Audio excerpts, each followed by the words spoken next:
Bishop Kevin Boland from the Diocese of Savannah. Welcome, Bishop. Thank you very much. Thank you. Appreciate you joining us. Tell us a little bit about your diocese, about the history of the Diocese of Savannah. Well, by historical, the diocese is relatively old. It was established in 1850.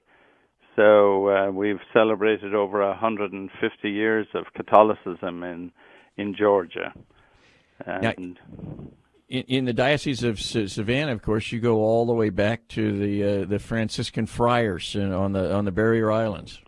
Well, yes, in the Barrier Islands, the Franciscan friars from Spain came in the late 1500s, and part of colonization, of course, but they always brought friars with them, and they did some marvelous work on the northern part of present-day Florida and the coast of Georgia and the coast of South Carolina. Now the Catholic Church in Georgia is growing and active, but in the history of that area, the Catholic Church wasn't as prominent early on. Well, there would have been in fact, the Franciscan friars would have been some of the first to bring Catholicism to the South. It was not heard of up to that time. And they did Trojan work here and established many missions, built churches and baptized people and brought them into the faith, and especially well known for the Wally Nation, the Native Americans of that time, and they baptized and brought many of them into the faith. And in fact, 5 of them were martyred for the faith, and right. The diocese at the present time has just completed all the acts and sent them. Actually, the date was March the 16th. We sent all the completed acts to the Congregation of Saints in Rome, with the possibility that these 5 friars who died for the faith, they were all murdered, that they could be beatified. Now, they were murdered primarily because they wouldn't sanction bigamy. Correct. Well, some of them, yes, opposed the concept of the teaching of the Church that the Church was a monogamous union between one man and one woman, and some of them, especially one of the chief leaders of the Wally Nation, did not want to accept that and resented it so much, and that led to a kind of a mini revolt amongst some of them. And it resulted in 5 of the friars being killed over a 1-week period. We're with Bishop Kevin Boland from the Diocese of Savannah in Georgia. Bishop Boland, I know this beatification process, it starts at the diocesan level. It's sort of long and laborious. What did it involve from you and from your committee to pull together stuff from, almost 400 years ago? Yeah, well, the process was first introduced in 1984, and a special tribunal set up by my predecessor, Bishop Lessard, and to do the investigation and the historical background work. And it was very tedious, very long, but very productive. And it's amazing the information that they were able to gather going back to the home places in Spain where these friars were born and baptized and brought up in the faith, and ultimately became priests and joined the Franciscan order, and then became part of the missionary effort to the New World. And a lot of that has been documented, a great amount of it.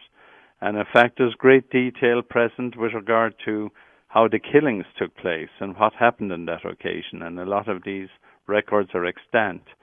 And it was all of this that was put together over a period of, as I said, since 1984, and just this year, just a couple of weeks ago, we were able to send the completed acts to the congregation in Rome, and it's now up to Rome and that congregation, of course, to make the final judgment with regard to the possibility of beatification.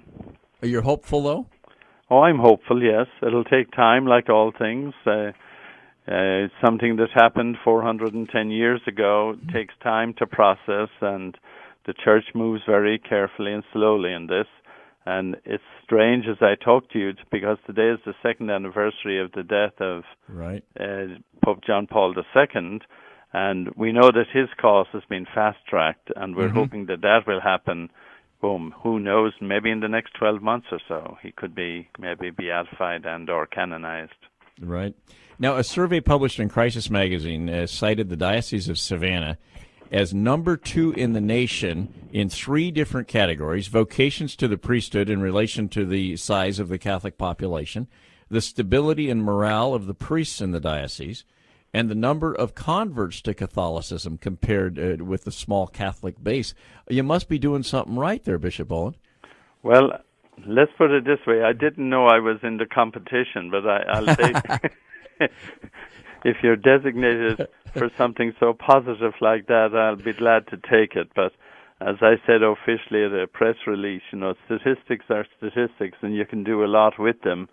And however, I do want to recognize, just taking one of the 3 items that you mentioned, vocations to the priesthood. We have been very, very blessed, especially in the last 5 or 10 years, with a good number of vocations to the priesthood. And again, that didn't happen overnight. In this diocese for over 40 years, we have been saying a special prayer for vocations, usually at all of our masses and on other special occasions. And that prayer for vocations was introduced by Bishop McDonough, who was the bishop here in Savannah from 1957 to 1967. And then he became the Archbishop of Louisville, Kentucky. Now, building on that kind of culture of people being interested in vocations and the need for priests, we have seen the fruits of these labors, especially in the last, 10 years or so. And also, though, the number of converts, that's equally impressive. Yeah, the number of converts especially with the introduction of the RCIA, with the reforms of Vatican II, so many of our places now take very seriously the new process of bringing people into the faith, which up to that time used to be kind of a private endeavor between one priest and one person type of thing. Now it involves, of course, all of the church, all of the parish. The parish are praying for it. The parish knows what sponsors are involved and who they're encouraging to become Catholic. Now, when it comes to statistics, of course, it's much easier to have a very good-looking amount when your base is very small.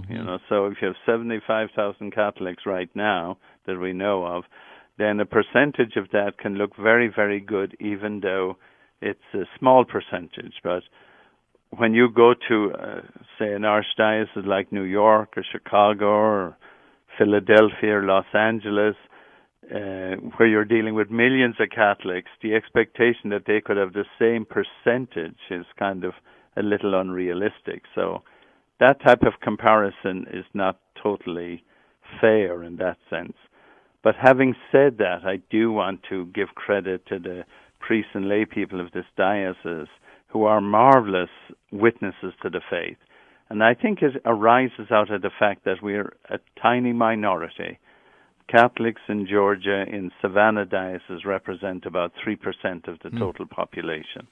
And I must give great, great credit to them of how proud they are of their faith, how they practice their faith, the spirit of our liturgies in both the towns and the country and the hamlets and the small towns of rural Georgia is absolutely magnificent. Yeah, I think, Bishop Boland, that being a small minority, as you say, it sort of molds you all together, doesn't it? Correct. It brings us together as a family. Even though that the family is scattered over 37,000 square miles, there is a certain unity there amongst us that is very, very telling and very positive. I would think getting around the diocese is got to be one of your big challenges. What do you see as your biggest challenges in the Diocese of Savannah?